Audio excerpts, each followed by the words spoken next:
Las ciencias de la computación es la disciplina de estudio que desarrolla conocimientos relacionados con los computadores y algoritmos, abarcando desde sus principios fundamentales, el hardware, software, sus aplicaciones y su impacto en la sociedad.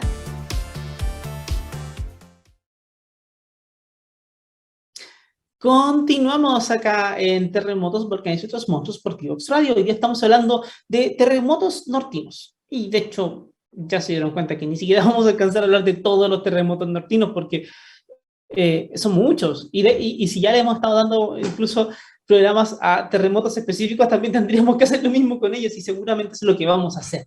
Porque corresponde. Hay muchas historias que estar contando ahí y que nos viene bien saberlas, nos viene bien tener claro tener claro cuáles son esos escenarios. Y bueno, hasta el momento de para recapitular un poquito qué hemos hecho hasta ahora, hablamos del terremoto en 2014, ese terremoto de magnitud 8.1, pero acuérdense que les mencioné de que la última medición que se había dado por ahí de un gran terremoto en el sur del Perú, norte de Chile, nos mencionaban terremotos de magnitud 8.8, algunos hablan de magnitud más cercana hasta 9 incluso si podría llegar a ser. Y eso es un dato pero súper importante. Porque no la primera, pero una de las grandes preguntas que te puedes hacer es, ¿cuál es el terremoto más grande que puedes tener?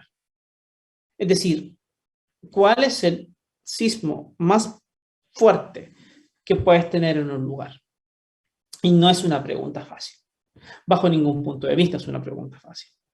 Porque si bien pensemos, por ejemplo, que la subducción chilena es tan grande como lo es, el tema es que cuando tú vas generando grandes terremotos, mientras más grandes sean, significa que crecen en todo sentido. Eso quiere decir de que el área que se puede romper es más grande, por un lado, pero va escalando. Es decir, el largo del área que se rompe va siendo más grande, lo que significa que el ancho del área que se rompe también tiende a ser más grande. Y el desplazamiento cuando se desplaza una placa respecto a la otra, también tiende a ser más grande. Entonces, no es como que, o sea, es difícil que se te dé un terremoto, por ejemplo, con una tremenda longitud de ruptura, pero con un ancho muy chico, o con una gran longitud de ruptura y con donde las placas se movieron muy poco entre ellas. En general, escalan. Y al ir escalando, entonces significa de que no puedes llegar y, por ejemplo, tener un gran terremoto que te rompa todo Chile. No, es muy raro, muy difícil, porque significaría que te vas a quedar sin placa para mover. Entonces no tienes el potencial. Y eso lleva entonces a que, chuta, para poder entender de alguna manera, como nos falta tanto dato, como nos falta incluso más desarrollo teórico de cómo los grandes terremotos pueden ocurrir, no es que nos falte desarrollo teórico, lo dije mal, es que nos falta la corroboración empírica de lo que teóricamente podemos saber. Como nos falta eso, entonces vale harto la pena tratar de identificar cuáles han sido los terremotos más grandes que se han dado en algunas zonas. Y, por ponerles el ejemplo, el terremoto más grande que hemos visto en Chile fue el terremoto del 60, de 1960. Y ocurre que ese terremoto rompe desde la zona más o menos de Levo hasta Aysén. Casualmente ocurre que cuando la gente empezó a revisar, perdón, no es casual, pero ocurre que cuando la gente empezó a estudiar mucho más todo lo que pasaba en esa zona, se dieron cuenta de que los grandes terremotos de la zona sur, casi todos los terremotos de magnitud similar a un terremoto de 60, o incluso los más chicos, están en una zona que parte en Levo y termina en Aysén. Entonces, el terremoto del 60 como que rompe todo eso, pero los terremotos que fueron ocurriendo los terremotos que fueron ocurriendo antes del terremoto del 60, varias décadas y siglos antes, son terremotos que fueron rompiendo zonas como dentro de ello. Y aparentemente hubo un terremoto en el siglo XVI que fue tan potente como el terremoto del 60 y que rompió como todo, entonces liberas todo, acumulas tensión y en algunas partes de repente algunas zonas se van liberando un poquitito, liberan algo de tensión, genera una ruptura bastante más pequeña y por lo tanto se generan estos terremotos de magnitud 8 punto y algo. Que de nuevo parece raro, pero estamos hablando de que un terremoto de 8 punto y algo es súper chico. Pero claro, es súper chico porque resulta de que un terremoto de magnitud 9.5 es 32 veces más grande que un terremoto de magnitud 8.5. Piensen ese detalle. Necesitas 32 terremotos de magnitud 8.5 para equiparar al terremoto de magnitud 9.5. Es enorme la diferencia, es brutalmente grande esa diferencia. Y ahí es donde entonces vale la pena entender cuáles pueden ser esos peores escenarios. El terremoto del 60 tuvo una longitud de ruptura del orden de 1000 kilómetros más o menos, de norte a sur. El ancho de ruptura, es decir, la zona que se rompió como para el costado, tuvo que haber tenido como unos 300 kilómetros más o menos. O sea, muy, muy, muy grande. En algunas zonas, no en todas, pero en algunas zonas, las placas se movilizaron más de 40 metros que se movieron las placas una respecto a la otra. Es decir, en un momento tenías una placa acá y de repente tienes una placa 40 metros un poco más hacia el oeste. Una cuestión tirada de las mechas, una locura.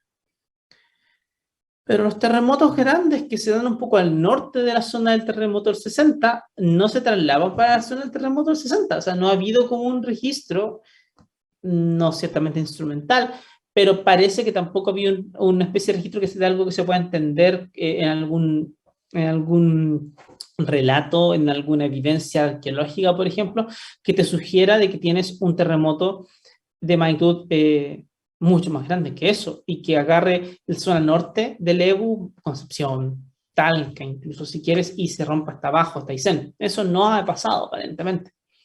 Luego tienes los terremotos grandes que se dan más al norte y ahí es donde llegamos a los terremotos de la zona central. Y dentro de los terremotos de la zona central aparece el terremoto de 1730 como el gran cuco, como aquel gran personaje complicado, que también la gente pudo estimar de que tuvo una magnitud del orden de 9.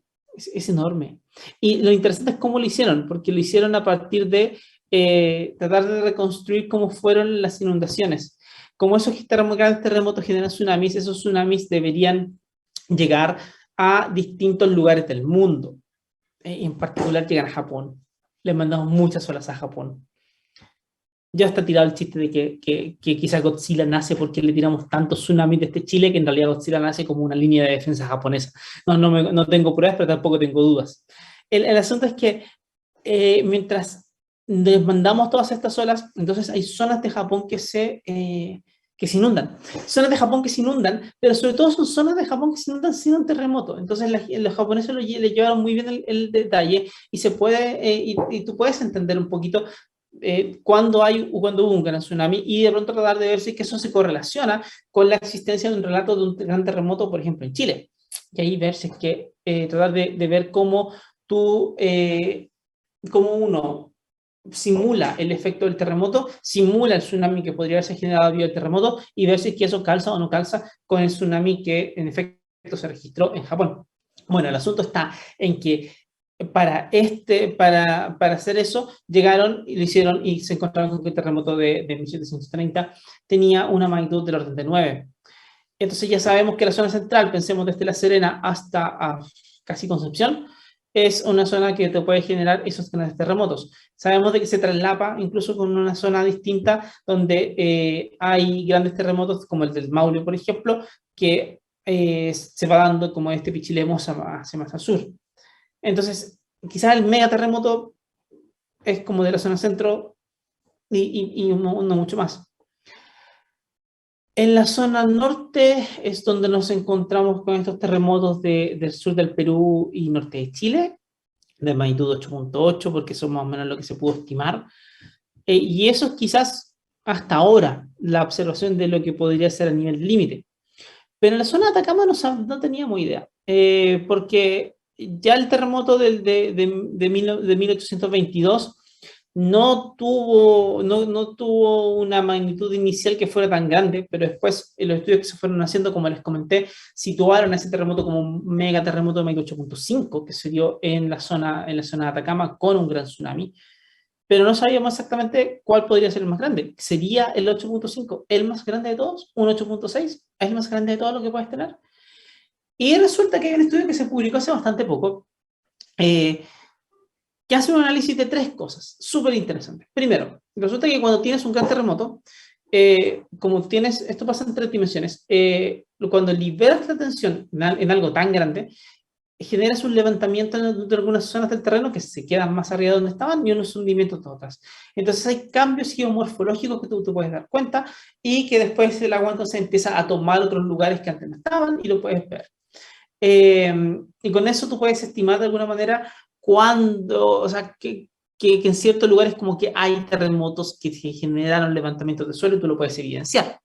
Con esa información, tú lo que puedes hacer es tratar de simular cómo fue un terremoto que genere ese levantamiento y después ver si es que eso genera un tsunami. Si genera un tsunami, puedes cotejar toda esa información con las distintas zonas de inundación que puede haber o la evidencia que pueda haber de inundación en un lugar, también es importante. Y si es que hay evidencia de inundación por tsunami, entonces tú puedes tratar de ver si tu modelo te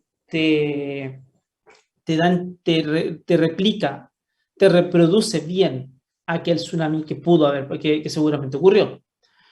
Y en este caso, los investigadores que hicieron un gran trabajo, lo juntaron también con la investigación arqueológica de la zona, donde se dieron cuenta de que hubo cambios en la forma en que las personas llevaban a cabo sus actividades, evidenciadas por los restos arqueológicos.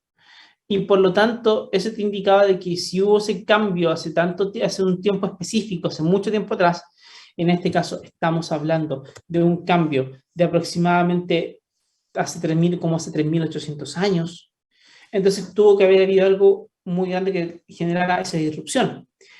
Y eso sumado a la evidencia geomorfológica, eso sumado a la evidencia de los tsunamis, del registro de tsunamis y ver cómo tú reconstruyes esto, hizo de que la estimación te habla de un terremoto de magnitud 9, no, ni siquiera 9, de magnitud 9.5, que se pudo haber dado en el norte de Chile, en Atacama especialmente.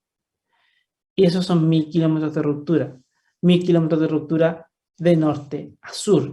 Eso es enorme, es un terremoto como el terremoto de 1960, pero al sur. O sea, pero al norte, es gigante, no se puede, es simplemente demasiado potente, demasiado. O sea, pensemos 1.000 kilómetros, 1.000 kilómetros de ruptura, 1.000 kilómetros de ruptura. 1.000 kilómetros de ruptura tranquilamente, te va a llevar de la zona de Huasco hacia más al norte, hacia quizás llegando casi a Antofagasta, que se pudo haber roto todo eso. Entonces ahí ahora tenemos una idea de cuáles pueden ser los peores escenarios. Es decir, no es que ahora tengamos que el peor escenario va a ser ese, porque no sabemos cómo fueron los siguientes terremotos y sería bueno tener una noción de cuánta tensión se ha acumulado. Pero sabemos que el peor escenario que en algún momento vamos a enfrentar puede ser ese. Y sabemos que es el peor escenario del cual hay que buscar una manera de prepararse. Y prepararse, como les comenté antes, no es solamente que tengas un buen sistema de respuesta, sino que prepararse implica pensar cómo nuestra forma de vida está o no en concordancia con la amenaza que nos van a poner los terremotos y los tsunamis. No es menor, no es para nada menor. Requiere pensar mucho, requiere invertir mucho, pero son inversiones, por cierto, que después se pagan muchísimo porque un dólar ahorrado, un dólar gastado en esta prevención equivale a más o menos, o sea, tú gastas $1 en prevenir y te ahorras gastar $4 en la reconstrucción. O sea, es importante, económicamente es relevante. Pero también para la vida de las personas es fundamental. Necesitamos de manera urgente que conversemos mucho más de esto. Necesitamos tener claro cuáles son estos escenarios. Y necesitamos que entendamos qué es lo que puede pasar.